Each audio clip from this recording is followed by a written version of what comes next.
March 1937, in a quiet Providence hospital. A gaunt man lost his final battle with cancer. He was 46 years old, poor, and mostly unknown. The world barely noticed his passing. I am Providence. That man was Howard Phillips Lovecraft, a recluse whose visions grew larger than his life. Though he died obscure, his nightmares refused to vanish.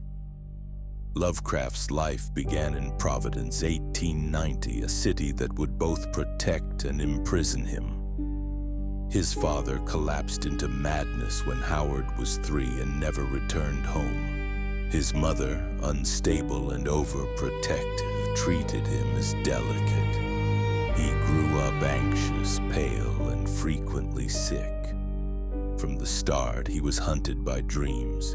In sleep, he saw faceless beings, impossible cities, and alien skies. These terrors would later become the foundation of his fiction. I never ask a man what his business is. What I ask him about are his thoughts and dreams. Books became his world. At 6, he was already writing poetry. By 8, he had turned a telescope skyward, charting constellations. Mythology, science, and solitude became his greatest teachers. As a teenager, he invented sprawling pantheons of gods and monsters. But his real life was unraveling. The death of his grandfather ended the family fortune. He and his mother were left in a house that decayed around them. Withdrawn, he turned inward. Letters, essays, and fiction became his constant refuge. The oldest and strongest emotion of mankind is fear, and the oldest and strongest kind of fear is fear of the unknown.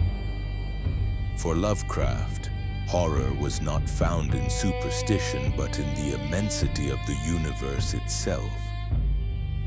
Cold, vast, and indifferent. In the 1920s, his strange tales seeped into pulp magazines. Among them was Weird Tales, a cheap magazine that became his uneasy refuge. Stories like The Call of Cthulhu, The Shadow over Innsmouth, and At the Mountains of Madness revealed a universe filled with ancient beings beyond comprehension. That is not dead which can eternal lie, and with strange aeons even death may die. His creations were not evil in the human sense. They were indifferent, vast forces that ignored mankind as we ignore insects. Their terror came from their apathy, not malice. In 1924, he married Sonia Green, a businesswoman from New York. The marriage collapsed within 2 years, undone by poverty, his reclusiveness, and his distaste for city life. Lovecraft returned to Providence, where he lived with his aunts. Though isolated, he corresponded endlessly, sending tens of thousands of letters to other writers. Within them poured his philosophies, his fears, and his prejudices. Beliefs that continue to complicate his legacy. The basis of all true cosmic horror is the violation of those fixed laws of nature which are our only safeguard against the assaults of chaos and the demons of unplumbed space. The pulps paid him little, often just enough for scraps. He lived in rented rooms, sometimes bare and cold. Still he wrote, not for money, but because his imagination would not let him stop. By the mid-1930s, disease consumed him. Malnutrition weakened him. Cancer devoured him. He recorded the decline in a diary, cataloging his body's collapse with clinical precision. In March 1937, he died in obscurity, his grave unmarked by fame. The most merciful thing in the world, I think, is the inability of the human mind to correlate all its contents. Those words penned years before in The Call of Cthulhu became the epitaph his life's philosophy. That true knowledge might drive us to madness.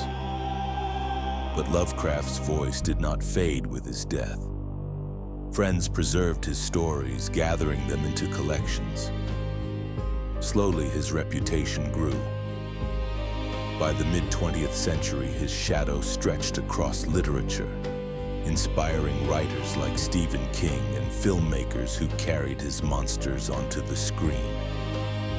Today, his creations, Cthulhu, the Necronomicon, the great old ones, are woven into popular culture. I have harnessed the shadows that stride from world to sow death and madness. Yet his legacy is tangled. His imagination opened new worlds even as his personal beliefs betrayed deep fears of his own. He remains both visionary and controversial. Howard Phillips Lovecraft died in silence, but his nightmares endure. He left us not with haunted houses, but with the image of a haunted cosmos. I am writing with the eyes of the cosmos upon me, and the voices of strange stars echoing in my brain. He was flawed, haunted, and reclusive, yet he saw truths that shook the foundations of horror. His legacy is a reminder that the universe is indifferent, vast, and terrifying. The oldest and strongest emotion of mankind is fear, and the oldest and strongest kind of fear is fear of the unknown. From obscurity, Lovecraft's vision spread outward. His words continue to whisper from the abyss, carrying the dread of the unknown into every generation that dares to listen.